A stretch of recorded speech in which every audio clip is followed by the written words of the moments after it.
présentons ici l'histoire curieuse, extraordinaire d'une amitié qui se noua un jour entre deux habitants de la grande forêt canadienne. L'un de nos personnages est un castor, le plus timide de tous les animaux sauvages. L'autre, c'est Grey Owl, un trappeur canadien qui, après avoir longtemps fait la chasse aux animaux à fourrure, cessa de les poursuivre pour devenir, lui, leur ami et protecteur. Il est le fils d'un Écossais qui avait épousé au Mexique une indienne apache pur sang.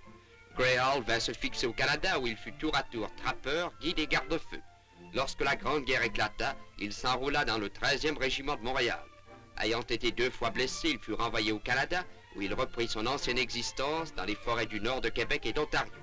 Il s'émut bientôt de l'impitoyable destruction dont les animaux à fourrure étaient victimes aux mains de trappeurs avides.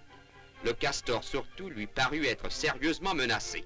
Les tortures du piège, la destruction des barrages et des huttes, la chasse incessante que l'on faisait à ce petit animal intelligent et sensible, tout cela contribua à faire naître dans l'esprit de Grey Owl un sentiment d'indignation. C'est alors qu'il prit sa grande décision.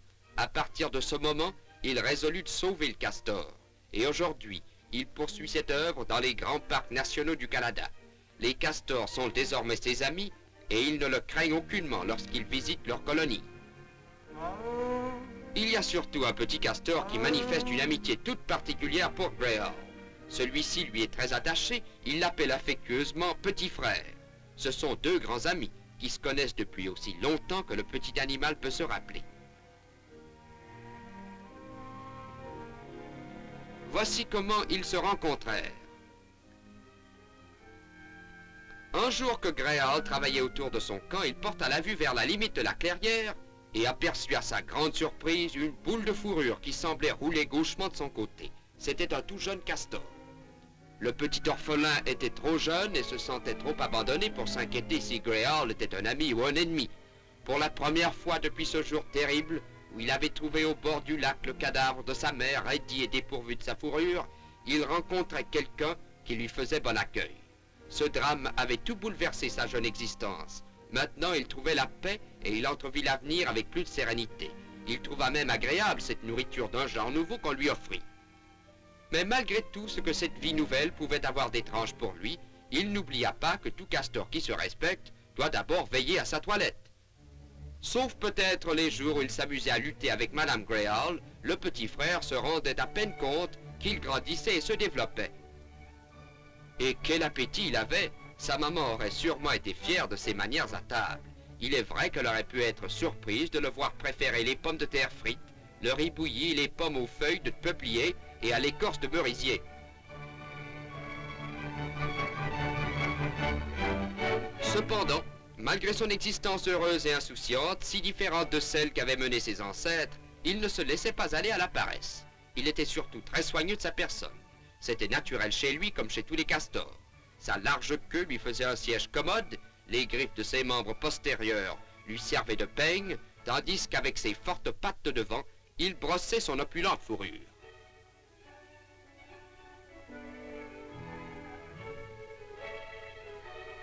Un jour qu'il vaquait aux soins de sa toilette, en se chauffant au soleil, il aperçut soudain un autre castor qui venait vers lui en nageant.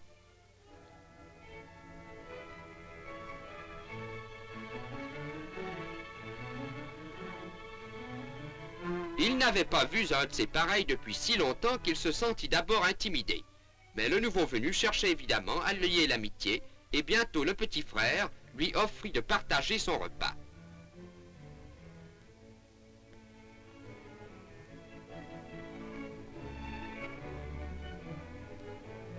L'appel de la race fut si fort chez lui qu'il ne put résister à la tentation de partir avec son nouveau compagnon. Et c'était là exactement ce que Grey Owl désirait. Il veut que les castors soient ses amis, mais dans leur élément naturel. Il ne cherche pas à les domestiquer.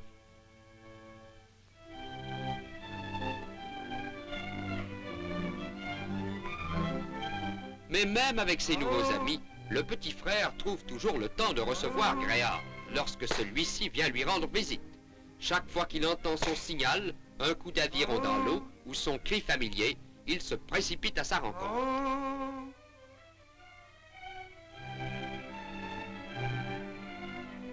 Il sait que son vieil ami lui apporte dans le fond de son canot quelques morceaux de cette nourriture qui lui rappellent les jours heureux de sa jeunesse dans la cabane de Greyhound. Mais cette fois, l'entrevue ne se prolonge pas parce qu'il y a de la besogne à abattre dans la colonie des castors.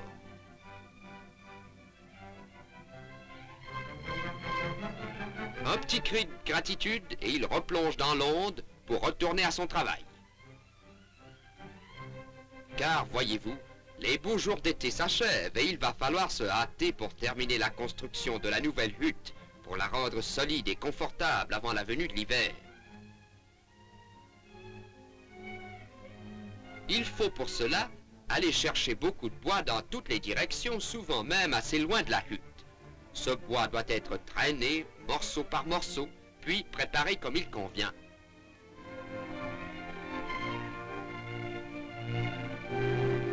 C'est un dur labeur, et les flâneurs seraient mal vus autour d'une hutte de castors.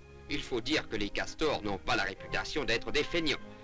Il y a généralement beaucoup de travail, de charpenterie à exécuter, pour que les matériaux s'agencent bien ensemble dans l'armature de la hutte. En plus de posséder des muscles solides, le castor est pourvu d'incisives qui sont pour lui l'outil le plus utile. D'ailleurs, il les tient aussi bien aiguisés qu'un menuisier ses ciseaux. Remarquez la rapidité avec laquelle il coupe une branche d'arbre.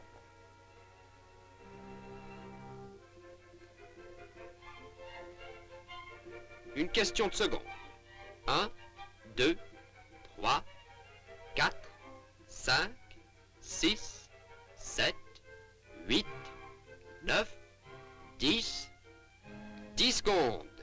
Il n'y a pas beaucoup de menuisiers qui pourraient en faire autant, avec leurs dents. De temps en temps, il va voir comment son copain se tire d'affaire, et au besoin, il lui donnera un petit coup de main lorsqu'une pièce de bois sera trop lourde. Tiens, voici Greyhound. Allons lui dire bonjour. Et tous deux, ils nagent vers leur ami. L'autre castor a aussi appris à connaître l'Indien et s'est attaché à lui. Il est probable qu'il leur apporte encore quelques friandises dans son canot.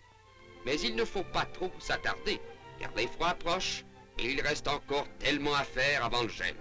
Les castors font leurs adieux à Greyhound pour jusqu'au printemps et retournent à leur besogne. Ils continuent d'entasser les branches sur la hutte afin d'en renforcer la toiture et les côtés. Le castor, l'emblème du Canada, est un constructeur extraordinaire et son ingéniosité, jointe à son ardeur au travail, devrait être pour l'homme un exemple salutaire. Mais trêve de morale, car il y a encore trop à faire ici. Hâtons-nous, hâtons-nous, hâtons-nous, l'hiver approche rapidement.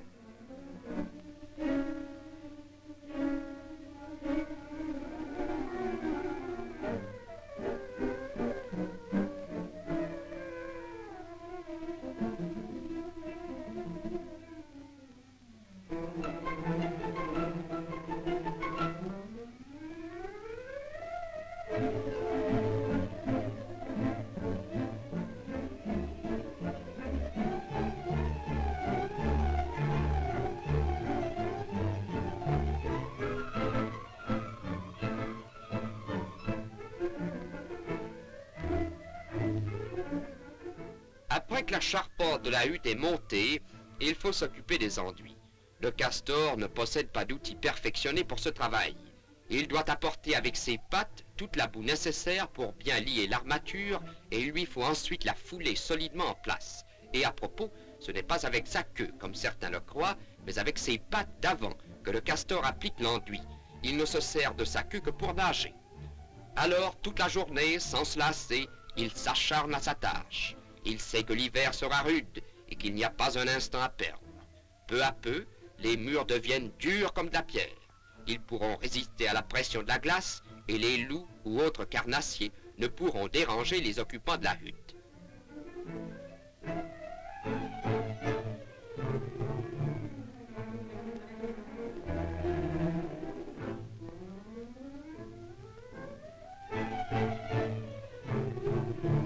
Enfin, voici le travail terminé. Peut-être faudra-t-il encore consolider l'entrée, mais c'est tout.